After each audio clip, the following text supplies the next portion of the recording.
Pemirsa Anda kembali menyaksikan Kominfo Newsroom. Melalui Gerakan Nasional Bangga Buatan Indonesia, Kementerian Koperasi dan UKM atau Kemenkop UKM bersinergi bersama kementerian lembaga menyiapkan usaha mikro, kecil, dan menengah lokal bersaing dengan pasar global. Kemudian bagaimana acara BBI ini berperan agar pelaku UMKM mampu mengoptimalkan penjualan produknya melalui onboarding ke marketplace, dan berikut informasi akan disampaikan oleh rekan kami Bilkis Sabila langsung dari Jayapura. Pemirsa, melalui Gerakan Nasional atau Gernas Bangga Buatan Indonesia 2022, Kementerian Koperasi dan UKM bersinergi bersama dengan kementerian, lembaga menyiapkan usaha mikro kecil menengah ini atau UMKM bersaing dengan pasar global. Khususnya di Provinsi Papua yang menjadi lokasi Gernas BBI pada hari ini, Provinsi Papua ini memiliki potensi yang sangat besar sebagai ujung tombak dan juga pintu gerbang untuk ekspor produk UMKM di dalam negeri. Kemudian bagaimana agar Gernas BBI ini mampu berperan agar pelaku UMKM ini mampu mengoptimalkan produknya. Kita akan berdialog hari ini bersama dengan Ibu Dwi Andriani Sulistiawati selaku Asisten Deputi Pengembangan SDM UKM Kemenkop UKM. Kita sapa terlebih dahulu. Assalamualaikum Bu Dwi. Waalaikumsalam warahmatullahi wabarakatuh. Apa kabar Mbak Bilkis? Baik Bu Dwi, apa kabarnya nih? Sehat. Sehat selalu. Sudah berkeliling stand tadi Bu? Ya, Sudah ya, menarik ya produknya. Menarik. Ya. Baik. Potensinya harus dikembangkan. Iya, dengan produk yang ada nih yang sudah dipamerkan hari ini, menurut Ibu bagaimana cara agar Bangga Buatan Indonesia ini berperan agar mendorong pelaku UMKM ini untuk dapat menjual produknya melalui onboarding marketplace? Ya, setiap ada event Bangga Buatan Indonesia yang lokasinya berpindah-pindah ya. Menteri kami juga jadi manajer di waktu itu di Batam. Terus hari ini Pak Kominfo, Menteri Kominfo di Papua. Tentunya kami juga melibatkan, mengajak kerjasama marketplace di Indonesia ini untuk mengonboardingkan para pelaku UMKM. Oke, kemudian tahun ini juga merupakan tahun ketiga begitu ya Bu ya untuk Gernas BBI ini. Bagaimana sudah berapa banyak UMKM ini yang melakukan onboarding yang masuk ke dalam ekosistem digital begitu? Semua berupaya, kita semua bergotong royong kolaborasi memfasilitasi UMKM dengan program-programnya. Jadi menurut catatan IDEA per Mei 2022 sudah sebanyak 19,7 juta UMKM yang masuk ke platform digital.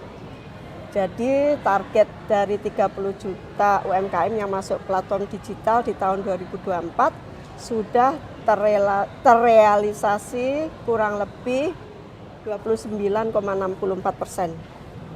Baik, kemudian kita semua ini pengen tahu sebenarnya peran dari Kementerian Koperasi UKM ini untuk membina para pelaku UMKM ini sejauh apa dan seperti apa itu? Kami kan memiliki 4 kedeputian ya, kedeputian usaha mikro, perkoperasian, deputi UKM, deputi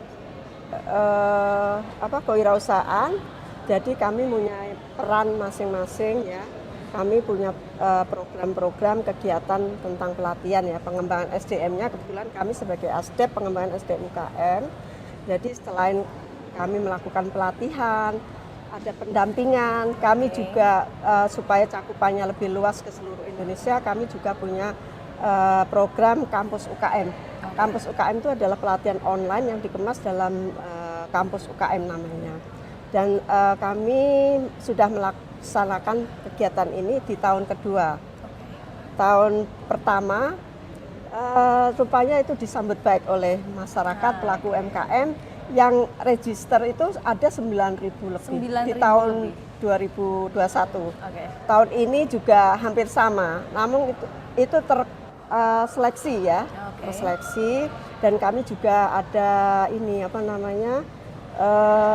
kerjasama dengan BNSP maksudnya LSP yang melakukan uji kompetensi terhadap para pelaku UMKM, terutama ini pendamping UMKM ini sangat banyak peminatnya ya, dari akademisi, dari praktisi, dari pelaku UMKM itu sendiri yang memang berminat untuk menjadi pendamping UMKM, atau juga mereka juga dari pendamping juga, ada pendamping di plut-plut kami di seluruh Indonesia. Karena ternyata CSR, BUMN itu membutuhkan pendamping UMKM untuk mendampingi para pelaku UMKM untuk mengakses pembiayaan ke bank gitu. Dan untuk untuk memasarkan produknya, manajerial usaha. Mereka diajarkan pelatihan dan bimbingan teknis dan untuk mendapatkan uji kompetensi atau sertifikasi pendamping UMKM itu melalui materi-materi manajerial usaha.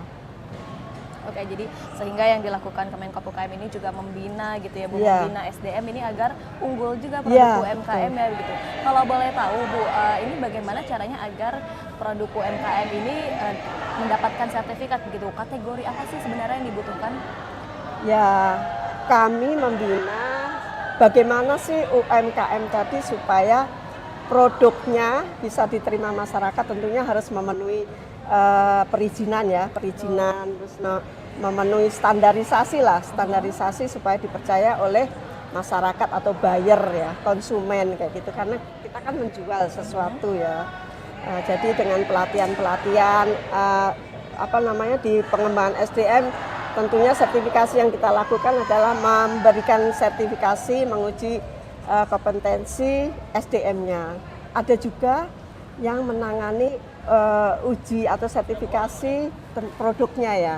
Produknya adalah sudah memenuhi perizinannya ataukah sertifikasi halal kayak gitu.